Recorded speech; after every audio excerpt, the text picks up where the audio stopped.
que vai cair, cadê aqueles temas? Põe aí na tela para a gente. O que vai cair é o óbvio. Vai vir uma pergunta envolvendo os sujeitos do processo. Então, alguma coisa envolvendo litisconsórcio, intervenção de terceiros, e eu aposto alguma coisa em honorários e gratuidade. Cai sempre isso. Esse é o primeiro tema. Segundo tema é, por óbvio, tutela provisória. Não tem prova até hoje, não existe prova da OAB desde 2015 que não cai tutela provisória. Tudo bem? Vai cair, portanto, uma questãozinha. Vai cair uma questão sobre rito comum. Vai cair uma questão sobre recurso. Vai cair uma questão sobre cumprimento de sentença e execução. E aí, Carol, a sexta, já que você garantiu, fale você. 6 de 6, teremos uma pergunta também de execução. Vão vir duas de execução? Será? Pode ser. Pode ser. Prova gosta. Gosta. Vamos começar? Bora. Darlan vai começar já, pode anotar aí, tá? É a questão número 54 da sua prova, o primeiro tema. Sofia da puta, não faz isso, amanhã a Polícia Federal está na minha casa. Eu tenho medo da Polícia Federal. O primeiro tema que você vai encontrar, a questão 54. Se Bora, eu abrir Darlan. live amanhã, vocês entram lá no Instagram, que é a Polícia Federal lá em casa, lá na Serra da Cantareira. Bom, vocês estão aqui por quê? Vocês querem passar para quê? Vocês vão ser o quê? Não você bosta nenhuma com essa vibração. Vocês vão ser o quê? Agora sim, advogado. Gente que gosta de quê? Treta, litígio, briga. Aí, Darlan, a gente torce para as pessoas. Torce para que os casais se divorciem, torce para que os pais não reconheçam as crianças, torce para que não cumpra os contratos, para que batam os seus carros, tá bom? Tem gente do penal que torce até para um matar o outro. Nós não. Mas a gente torce para ter litígio, para ter lide, para quê? Porque nós queremos honorários. Ah, não, Darlan, eu gosto de ouvir problema dos outros. Não, a gente gosta de dinheiro. Honorários, pergunta óbvia. É concurso para advogado. Se você não souber honorário, se você não souber artigo 85, você não merece passar mesmo. Não vem aqui para a advocacia se você não sabe cobrar honorários. Então, nós temos alguns tipos de honorários. E o que interessa no processo civil são os honorários de sucumbência. O Marco Antônio já falou sobre os honorários contratuais, que são aqueles honorários que o cliente faz um contrato e ele estipula um percentual ou um valor. Os honorários assistenciais. E nós temos os honorários sucumbenciais, que são os honorários fixados no processo. Primeira pergunta, primeira questão óbvia. Darlan, o autor na petição inicial, o advogado do autor, esqueceu de pedir os honorários de sucumbência. Mesmo assim, o juiz vai fixar? Sim ou não? Sim, porque isso é considerado um pedido implícito. Então, mesmo que o autor não tenha pedido, na sentença, o juiz tem que condenar a parte vencida ao pagamento dos honorários e reembolso das custas processuais. Tudo bem? Bom, vamos imaginar então, entrei com uma ação, pedi R$1 milhão, porque a prova é prática, e não vamos atrair dinheiro pobre, 1 milhão, tá bom? É 10 mil, não, pobreza. Chega, a pobreza já passou por aqui hoje, a trabalhística. Já passou, já saiu do palco a trabalhística, agora na ação no processo civil.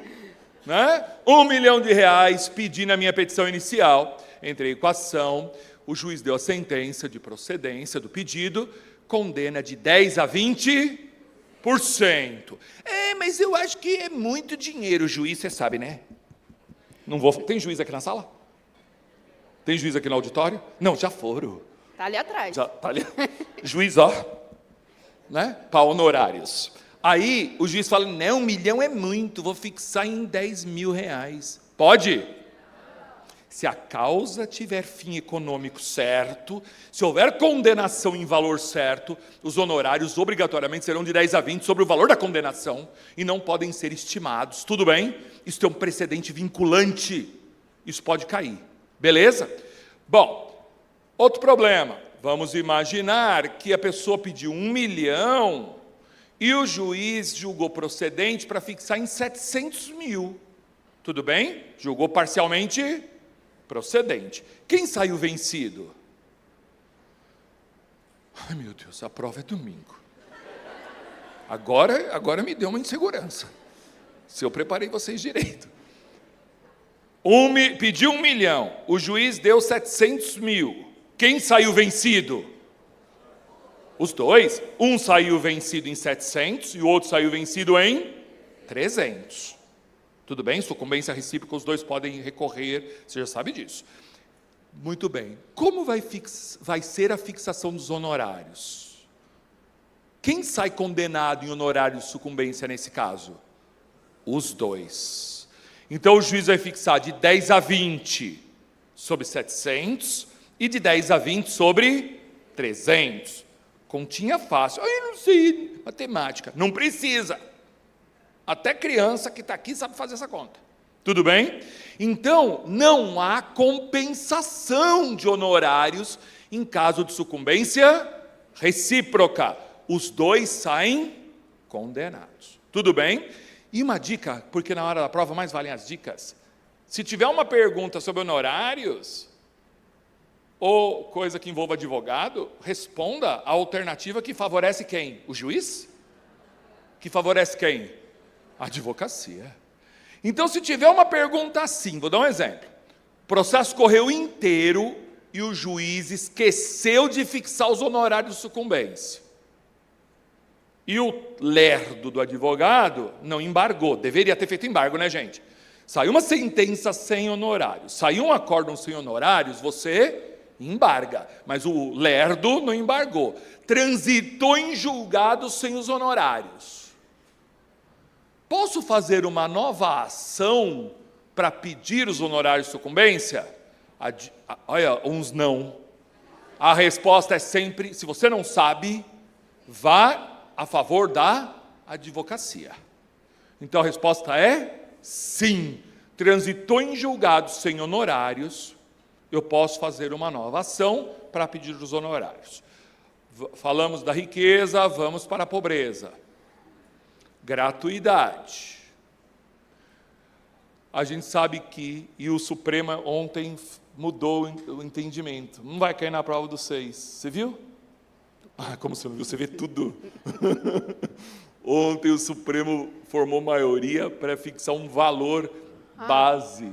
Não saiu o acórdão ainda.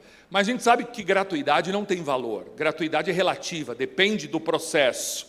Então, qualquer pessoa natural ou jurídica pode pedir a gratuidade. E essa gratuidade, a pessoa natural, basta ela alegar. Ela vai fazer uma declaração, esqueci o nome disso, antigamente chamava de declaração de pobreza, agora não pode mais, que diz que hipossuficiência econômica. Pobre, né? Uma hipossuficiência, eu estou com hipossuficiência econômica, parece que vai ter que tomar antibiótico. Bom, a pessoa, e qualquer um pode ter essa insuficiência econômica, porque vai depender do processo, tá? Eu fiz uma rescisória um dia desses, na trabalhista, e na trabalhista, para rescisória, tem que recolher 20% de calção. No cível, recolhe 5% de calção. Eu tinha que recolher 20% de calção numa rescisória trabalhista, e a minha cliente, uma servidora pública aposentada, que recebe 20 mil reais por mês. O salário é de 20 mil, mas ela tinha que recolher 300 mil reais para fazer a rescisória. Ela tinha dinheiro? Não. Mas ela recebe 20 mil reais. Tá, mas ela tem que recolher 300 mil. Então, para aquela causa, ela tem insuficiência de recursos financeiros. Tudo bem? Pessoa natural presume com a declaração. Pessoa jurídica tem que haver prova. Peço gratuidade, o juiz recebe a peça, a inicial ou o pedido. Se o juiz olha e fala, estou achando que ele é rico, vou negar. O juiz pode negar de cara? Sim ou não? Segunda dica, primeira dica que eu dei é responda tudo a favor da advocacia. Segunda dica, no processo civil, sempre que for acontecer alguma coisa contra o teu cliente, ou tiver alguma coisa para corrigir, para sanar, o juiz, antes de negar, tem que dar a oportunidade. Aplica isso para tudo, tá bom? Para petição inicial, para recurso, para gratuidade. Então, se eu peço gratuidade, ele olha e fala, acho que é rico, vou negar. Ele pode? Primeiro, ele tem que dar oportunidade à parte, para que a parte demonstre se é pobre ou não. Aí, depois, ele nega. E se ele negar? Porque a prova vai vir assim, tudo com as coisas misturadas. Peço gratuidade, o juiz nega. Isso não é uma decisão interlocutória? Vou esperar a apelação. Não dá, é urgente. Vai ter que fazer agravo de instrumento. Tudo bem? Para mudar de assunto. Estou vendo que hoje nós vamos arregaçar com o horário aqui. Mas foda-se que nós que mandamos aqui, Carol. Que bom, hein? O seguinte, Marco Antônio nem chegou, tá bom? Deve estar dormindo. Então, nós estamos no comando. Nós e vocês, né? Só vamos parar a hora que vocês mandarem. Você fala, pode sair, Darlan, que nós cansamos. Seguinte, fiz um processo, aquele de 1 milhão, pessoa pediu gratuidade e o juiz deu. A parte da gratuidade, a pessoa da gratuidade saiu vencida, foi condenada. O juiz fixa o honorário de sucumbência? Lembra que você responde tudo a favor da advocacia? Então, sim, fixa os honorários. Só que esses honorários ficarão suspensos. O cumprimento de sentença não vai poder ocorrer porque aquela obrigação está suspensa enquanto durar a pobreza. Tudo bem? É isso que vai cair. Carol, agora eu quero ver se você acerta. Bora, Darlan acabou de dar uma questão, foram 2 questõezinhas, viu? Já a 54 e a 57. Vem comigo então agora para a questão número 52 da sua prova. Senhores, não vai ser nessa ordem, mas vai cair. Tema sempre aí previsível que a gente Mulher, precisa olha a Polícia Federal, não fala o número, dá uma disfarçada. Amanhã tem show da Shakira. E sabia que hoje tem aqui também? No palco. É surpresa. É? É. E contei. Diz o Marco Antônio que ele tem contatos com a Shakira. Que o Marco Antônio se acha. Ela né? vem dar uma palhinha hoje. E o Marco Antônio aqui falou: não, eu mandei um WhatsApp para a Shakira e ela vem no Detona. Eu falei: vem antes da minha aula. Eu falei: tá bom, vamos ver. Vai ter o Waka hoje aqui. Bora, antes disso, coloque aí no seu caderno, pessoal, um teminha que vai aparecer na sua prova, que é intervenção de terceiros, tá? O que é intervenção de terceiro? Primeiro, você precisa saber quem que é terceiro no processo. O processo, ele tem partes. Partes no processo é a figura autor e a figura réu. Quando eu tenho mais de um autor ou mais de um réu, também você precisa saber que isso se chama litisconsórcio. Pode cair também litisconsórcio na sua prova. Se você tem, por exemplo, 10 réus lá no polo passivo da sua ação, isso é um litisconsórcio passivo. O juiz pode limitar um litisconsórcio? Seja ativo ou passivo? Pode. Pode mesmo? Ele pode, mas tem um litisconsórcio que ele não limita. Qual que é? O necessário. Coloca aí que litisconsórcio necessário, que é aquele formado em razão da lei, porque é a lei que fala que tinha que ter todo mundo lá no polo da ação, ou em razão da relação jurídica discutida, o juiz não pode limitar. Agora, e aquele que foi formado por vontade das partes, que é o tal do litisconsórcio facultativo? Esse o juiz pode? Pode. Então, beleza. Agora, quem não é parte no processo vai ser um terceiro. E existem determinados terceiros que podem intervir no processo. A depender da relação jurídica ali discutida, esse terceiro pode vir participar do processo. E o Código de Processo Civil, senhores, nos traz 5 formas de intervenção de terceiros. Ai, meu Deus, mas eu vou ter que lembrar isso para a hora da prova? Vai, porque uma das alternativas vai ser uma das modalidades de intervenção de terceiros. Ah, Carol, mas como que eu lembro? Porque a prova já é domingo, não vai dar tempo. É lógico que vai dar. Por quê? A gente vem aqui dar dicas para vocês. O Detona, ele é feito pensando em dicas naquilo que vai cair. Mas também, se for para vir aqui dar qualquer dica, fica em casa, vamos lá para a Shakira, vamos ficar de boa. Carol Macaubal e o Darlan vem aqui hoje dar a dica. Não é qualquer diquinha, não. É a dica. E você põe no seu caderno, a dica. E você já tem todas as formas de intervenção de terceiros aí no seu caderno. Sério, Carol? Seríssimo. O A de assistência. Coloca aí assistência. O que é assistência, gente? É quando um terceiro vai voluntariamente querer ajudar uma das partes. Ah, tem gente que gosta de briga? A advogada adora. E tem parte que também gosta.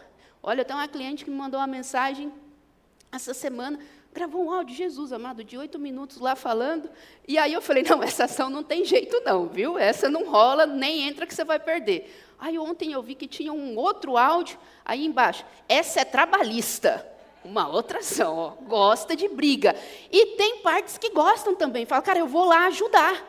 Mas não é que gosta, ela tem um interesse jurídico, o assistente tem que ter um interesse jurídico, que uma das partes saia vitoriosa no processo. E aí ele vai voluntariamente querer auxiliar. Esse é o assistente. Agora, o D do nosso A dica, denunciação da lide. O que é isso, denunciação da lide? Olha, gente, existe um processo que pode ser que eu, parte, saia ali vencida, que eu vou perder. Mas eu tenho alguém que vai me reembolsar deste prejuízo. Nós falamos que é a figura do garantidor. Quando isso acontece, Carol? Nos casos envolvendo evicção, tá? Então aqui a gente tem que ter uma questão interdisciplinar com o direito civil, os casos envolvendo evicção. Cara, lê o enunciado, tem negócio de evicção, e nas alternativas tem lá a denunciação da lide? Pode ir lá, assinala a denunciação da lide que você já acertou. E os casos envolvendo contratos de seguro. Está lá no enunciado, aquela converseira toda, é negócio de contrato de seguro, e nas alternativas tem denunciação da lide? Essa é a alternativa correta. Beleza? Agora o nosso I, incidente de desconsideração da personalidade jurídica. Olha, eu tenho aqui, imagine um cumprimento de sentença, uma execução contra uma pessoa jurídica. Eu quero penhorar os bens dessa pessoa jurídica. Pessoa jurídica está falida, não tem nada de patrimônio no nome dela. Mas eu sei que esse patrimônio está aonde? No nome do sócio. Eu quero atingir a figura sócio, este sócio é um terceiro. Mas para eu atingir o patrimônio desse sócio, eu preciso o quê? Fazer o incidente de desconsideração da personalidade jurídica. Põe no seu caderno aí também, que se admite a desconsideração inversa da personalidade jurídica. É quando você processa uma pessoa física, o CPF não tem nada, porque o CPF joga tudo dentro de um CNPJ. Isso é desconsideração inversa. Você põe no seu caderno aí também, que quando se faz um requerimento de desconsideração da personalidade jurídica na petição inicial, é dispensado o incidente. Aí não precisa fazer o incidente em apartado. E você vai anotar ainda que este incidente ele é admitido no JEC, tá? É a única modalidade de intervenção de terceiros que nós podemos ter no juizado especial, é a desconsideração da personalidade jurídica. E o C, Carol, o que é esse C? Ah, o C é de Carol Macaubal. Ó, que beleza. Não, o C é de chamamento ao processo. O que é o chamamento ao processo, senhores? Chamamento ao processo é quando eu sou réu em um processo e eu quero trazer outros devedores solidários, pessoas que também deveriam estar ali e não foram incluídas pelo autor. Aí, na contestação, eu faço esse chamamento ao processo. Então, é para eu trazer devedores solidários. Além de devedores solidários, é as situações envolvendo contrato de fiança. Cara, olha o que aconteceu. Eu fui fiador em um contrato.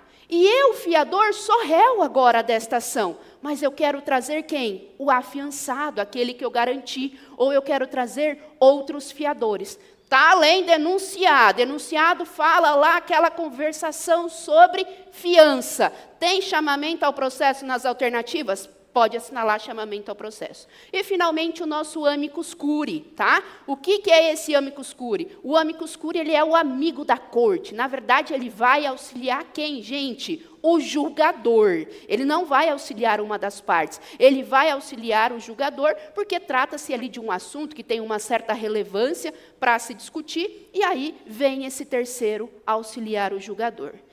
Cuidado, vamos ter uma questão sobre litisconsórcio e intervenção de terceiros e também uma questão sobre essa história aí de tutelas provisórias que Darlanzinho vai falar para vocês. Ô Carol, mas eu já estou vendo a questão aqui. Vai falar que pediu a desconsideração, e desconsideração pode cair no civil, no consumidor, no processo civil, no trabalho, no processo do trabalho e no empresarial. Desconsideração é o tema que mais pode cair nessa prova. Tá? Vai dizer que foi pedida a desconsideração e o juiz negou. E a pergunta vai ser, qual é o recurso? O juiz extinguiu o processo? Extinguiu? Se não extinguiu, nós estamos na primeira instância, o recurso é agravo de instrumento. Estão entendendo? Tudo vai cair cruzado. Vamos mudar de assunto, tutela provisória, e claro que tutela provisória vai cair. Também cruzado com outra coisa. Tutela provisória, portanto, nós sabemos que ela pode ser de urgência ou de evidência. Urgência, e o que muda da urgência para a evidência é o requisito. Na tutela de urgência, eu preciso de 2 requisitos. Perigo, então falou de risco, falou que a pessoa vai morrer, falou da desgraceira, tem algum dano, urgência. E probabilidade do direito, o que antes a gente chamava de fumus boniores. Se a questão vier velha, se a questão vier do banco de dados velho, pode chamar isso de fumus boniores. Mas hoje a lei fala probabilidade do direito. Tutela da evidência, me basta um requisito. A alta probabilidade prevista na lei. O 311 nos dá 4 situações de evidência. Abuso do direito de defesa, o réu está abusando do direito de se defender. Existência de um precedente, falou que tem precedente, a matéria é só de direito, é evidente, tudo bem? Contrato de depósito, e a última, petição inicial forte e contestação fraca. 1 e o 4, abuso do direito de defesa e contestação fraca, depende de uma conduta do réu. Depende de uma conduta de defesa fraca do réu. Portanto, nesses 2 casos, o juiz não pode conceder a tutela de evidência antes de ouvir o réu. Isso já caiu 3 vezes. Tudo bem? Então, tutela de urgência e de evidência. A de urgência se divide em 2. Cautelar e antecipada. O que muda entre elas? O requisito? Não, o requisito continua o mesmo. Para ter cautelar, é o mesmo requisito que eu tenho para ter tutela antecipada. O que muda? O que eu quero tirar do juiz. A função delas é diferente. Cautelar significa colocar na geladeira, deixar guardado em segurança enquanto corre o processo. Lembra do exemplo do Pix da Priscila? O Pix foi feito para a conta errada. O Pix está lá na conta. Se eu peço para o juiz, pelo amor de Deus, bloqueie esse dinheiro, para que a pessoa que recebeu o Pix não saque, bloqueie enquanto corre o processo. Isso é uma típica medida cautelar. Só manda guardar, bloquear.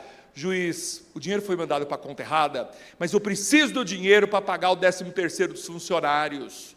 Libera o dinheiro agora para mim, provisoriamente. Isso não é cautela, isso é antecipar o que eu quero no final. Tudo bem? Tanto a cautelar como a antecipada, as duas, elas podem ser incidentes ou antecedentes. Incidente significa que eu faço dentro, o nome está dizendo incidente, dentro do quê? Dentro da ação em que eu peço a tutela definitiva. Nós não estamos falando de tutela provisória. Se eu peço uma tutela provisória, eu peço uma tutela provisória à luz de uma tutela final que vai ser definitiva. Então, se eu já entro com uma ação, caiu na segunda fase passada de civil, coisa mais fácil do mundo. segunda fase civil, caiu dizendo o seguinte, uma açãozinha de interdição. Foi fácil. Entre nós aqui, que a OAB não nos ouça. Na segunda fase civil já caiu divórcio consensual. Tem coisa mais fácil que isso? Ação de interdição. Nem vou falar, porque senão vão falar que nós temos uma prova privilegiada. Né? Caiu uma ação de interdição e dizia que dentro da ação de interdição você tinha que pedir uma medida imediata porque a pessoa precisava de um curador agora, porque o INSS ia cortar o benefício. Isso não é uma tutela antecipada? Me dá um curador agora, porque senão vai cortar o benefício, me antecipa isso. Muito bem. Eu pedi fiz a petição, eu não. Era para fazer a petição de interdição e dentro da ação de interdição você já pedia a tutela antecipada. Portanto, se é dentro, ela é uma medida incidental. Agora, se eu vou a juízo só para pedir a tutela de urgência, eu não estou pedindo a tutela definitiva, só estou pedindo a de urgência. Ela será uma medida antecedente, uma cautelar antecedente ou uma tutela antecipada antecedente. Nunca haverá, em hipótese alguma, você fazer uma ação de indenização, uma ação de interdição e falar com pedido de tutela antecedente. Nunca.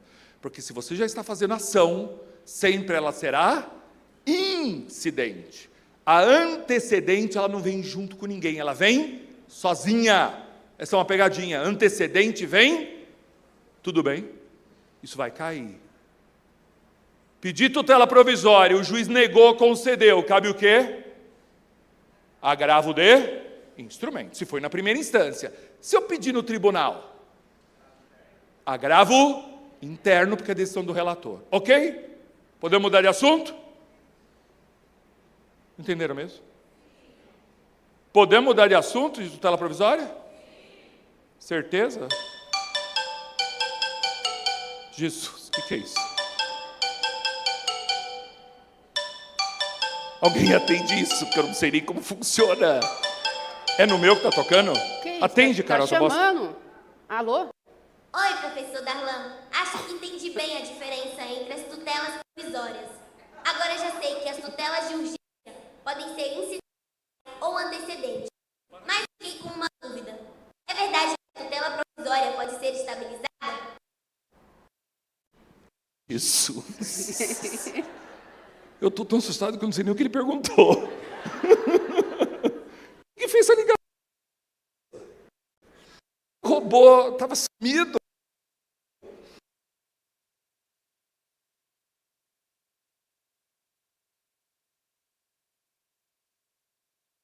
O bicho é... Se pode estabilizar. Sim ou não? Sim. Vamos lembrar o seguinte...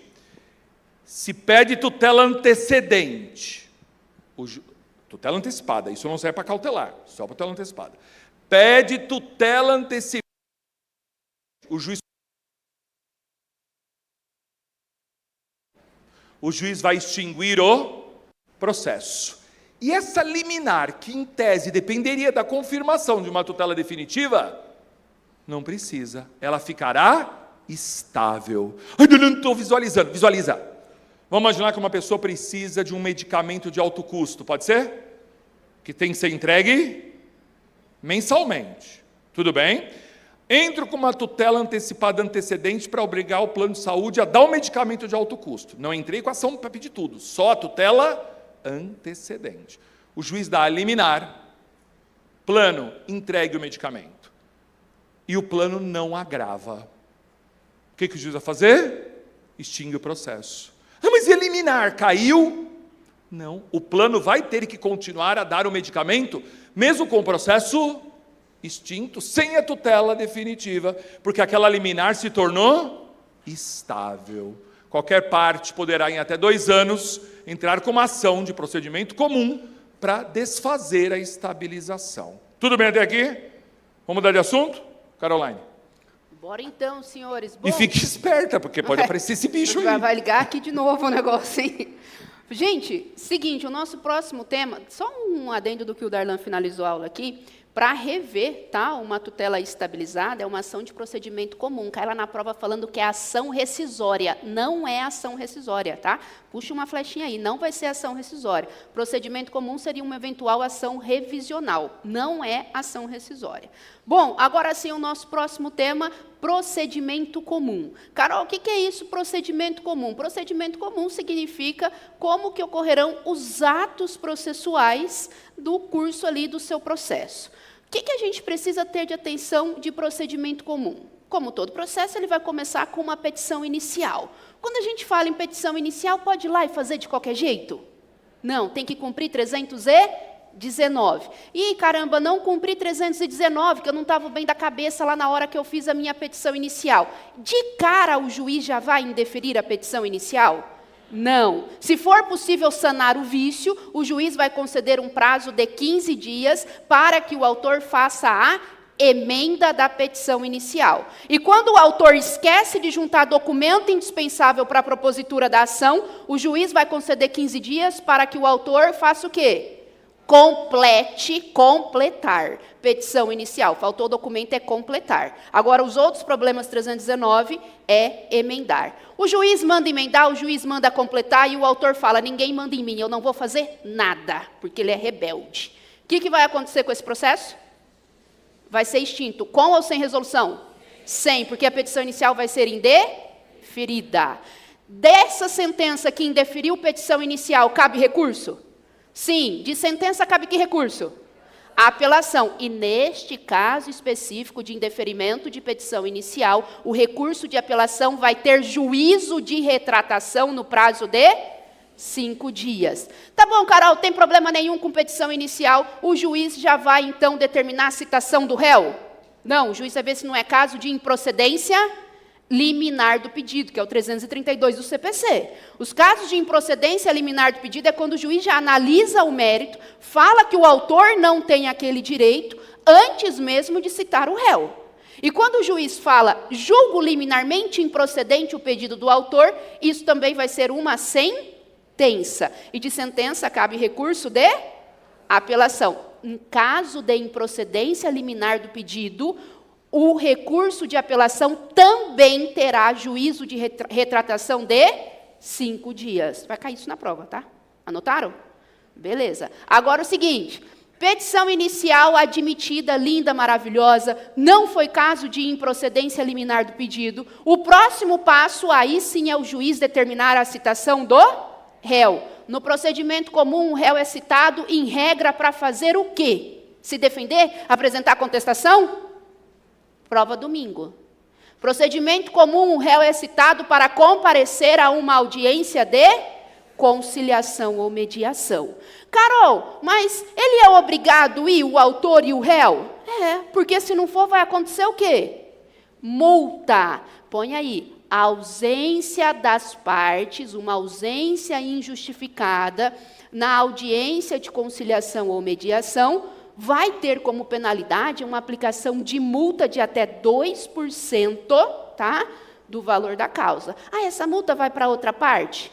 Não. É multa por ato atentatório à dignidade da justiça. Esta é uma audiência que é obrigatório ter representação por advogado? Lógico que é, gente. Não estamos falando em juizado aqui, não. Falamos 1000 vezes. Tudo que prejudica o advogado, você pula. Tem que ter advogado? Resposta é? Sim, porque o advogado vai fazer um contrato, vai ganhar dinheiro para ir lá fazer audiência.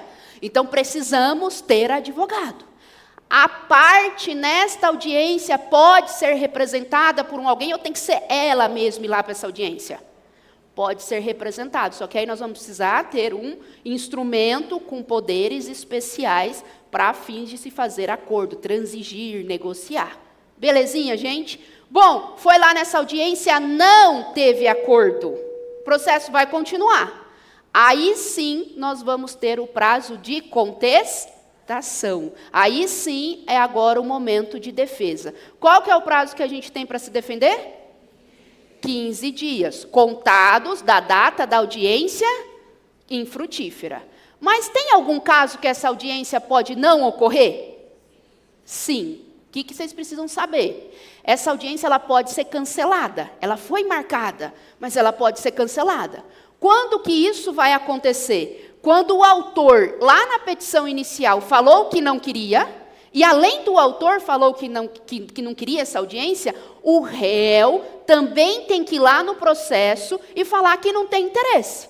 Quando ambas as partes expressamente manifestarem desinteresse, a audiência é cancelada. Mas aí, Carol, o réu pode ir lá, até quando falar que não quer audiência? No dia da audiência? Não, em até 10 dias antes da audiência. E se aconteceu isso? Então não teve audiência, o réu foi em até 10 dias antes da audiência falar que não queria audiência, o prazo de contestação vai começar a contar do quê?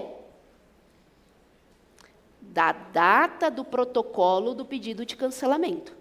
Então, quando não tem audiência, porque o réu também falou que não queria, o prazo de 15 dias começa a contar da data que ele protocolou aquela petição pedindo o cancelamento da audiência.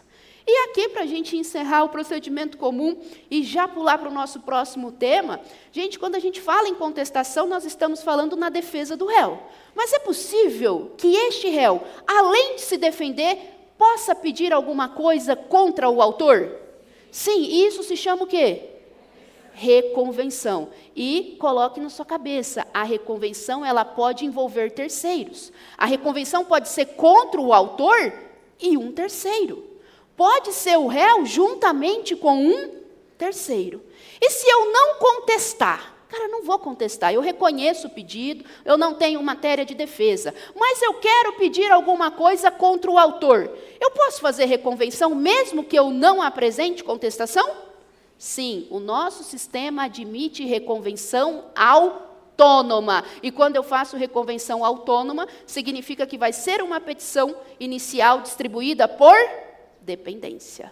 Darlanzinho vem volta aqui com recursos. 2 questões da prova passada estavam nessa sua fala, exatamente aqui. 2 questões. Tá bom? Quem assistiu o Detona passado, 2 questões estavam nesse momento. Bom, a gente durante toda a fala foi trazendo recursos, não foi? Porque a prova não vai vir com assuntos isolados. Processo civil vai vir multitemas, questões gigantes, ou melhor, enunciados gigantes, que vocês já sabem por onde começa a leitura. De onde começa? Do fim. Dica de gente vagabunda transtornada. E não resolve, Carol? Muito, muito mesmo. Você vai no final. Ele quer saber sobre o quê? Ah, falou que tem tutela provisória, gratuidade, que tem plano de saúde, que tem prescrição, que tem não sei o quê, e o juiz indeferiu a petição inicial. Acerca disso, indique qual o recurso correto. Vai nessa última frase, viu qual é o núcleo que ele quer. Ele quer o recurso? Volta e faz a leitura sob a perspectiva do recurso. Foda-se tutela provisória, foda-se gratuidade, o que interessa é saber qual é o recurso. E para saber qual é o recurso, o que eu preciso saber? Qual foi o ato do juiz? No processo civil, como toda processualística, não só processo civil, como toda processualística, 99% dos casos não importa o conteúdo, importa o ato do juiz. O que o juiz fez? Na primeira instância, nós só temos 2 tipos de atos recorríveis. Porque despacho de mero expediente não cabe, hoje até IAC faz. No EPROC, contei para vocês, entrei com uma petição 10 para meia-noite, porque eu faço prazo na emoção. E aí a senha não entra. Aí toca eu ligar para o Marco Antônio de madrugada, pelo amor de Deus, levanta, vai lá e protocoliza a petição, 10 para meia-noite. Quando foi 5 para meia-noite, já tinha despacho. Era o juiz que estava acordado? Imagina, era IA do juiz. Juro, saiu o despacho. Despacho cabe recurso? Não, porque é de mero impulso. Só existem 2 atos recorríveis na primeira instância. Ou vai ser decisão interlocutória, ou vai ser sentença. Na leitura do enunciado, você só precisa... É binário. Na leitura do enunciado, você precisa pensar o seguinte. Na primeira instância, extinguiu o processo inteiro, ou no processo de conhecimento, ou na execução, matou o processo. Se matou, ele deu sentença, e de sentença cabe apelação. É interposta na primeira instância. Por que interposta na primeira instância? Porque o processo acabou. Interpõe, junta nos autos, e o processo inteiro sobe ao tribunal. O juiz de primeira instância não faz nem admissibilidade. Ele recebe a apelação, junta nos autos e manda o processo para o tribunal. Aquela linha do processo vai inteira para o tribunal. Agora, se ele deu decisão interlocutória, qual a diferença para a sentença? Interlocutória não extingue o processo. O problema vai dizer que ele julgou, inclusive a pegadinha é que ele pode até ter julgado mérito. Pode ser? Vamos imaginar que tinham 2 pedidos. Olha a pergunta, vendo? Tinham 2 pedidos. Para o pedido A, o juiz disse, está prescrito. Prescrição é mérito. Para o pedido B, designo audiência de conciliação. Isso é sentença ou interlocutória? O conteúdo é de sentença, mas o efeito é de interlocutória. Para efeito de recurso, isso é uma decisão interlocutória. Não extinguiu o processo. Se não extinguiu, cabe agravo de instrumento. Cuidado! O agravo de instrumento no 1015 só cabe para as decisões que são consideradas de urgência. Então, intervenção de terceiros, litisconsórcio, mérito do processo, tutela provisória, tudo são situações de urgência, que deu a interlocutória, já vou fazer o agravo agora. Mas se o problema conduzir você a uma situação de não urgência, por exemplo, o juiz julgou o valor da causa, sem nenhuma urgência, sem botar ameaça que o processo vai ser extinto, simplesmente julgou o valor da causa. Não tem urgência. Se não tem urgência, você espera a apelação. E na apelação, você ressuscita essa interlocutória que estava morta lá, fazendo uma preliminar na apelação. Tudo bem até aqui? E para acabar, a última dica, porque vai ter execução e cumprimento de sentença, não tem jeito. Carol. Vamos lá, hein? Já foram 5 questões, agora a questão número 6 da sua prova, tá? De processo civil, para a gente encerrar 6 de 6 aqui hoje no nosso Detona. Gente, o que nós precisamos saber aqui? Primeira, a diferença entre cumprimento de sentença e execução.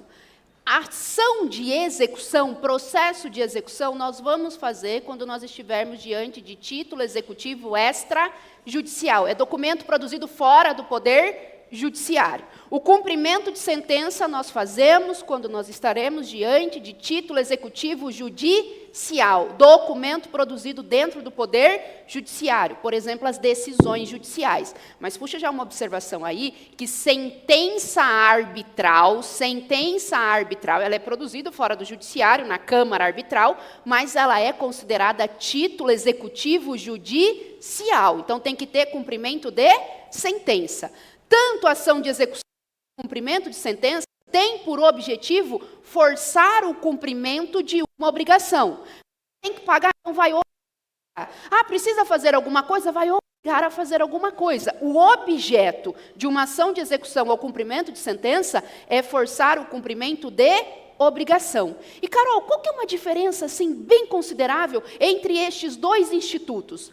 A defesa. O nome da defesa é completamente diferente. Se você está lendo o seu enunciado, o enunciado fala que é um processo de execução e que o devedor, que o executado precisa se defender, o nome da defesa se chama embargos à execução.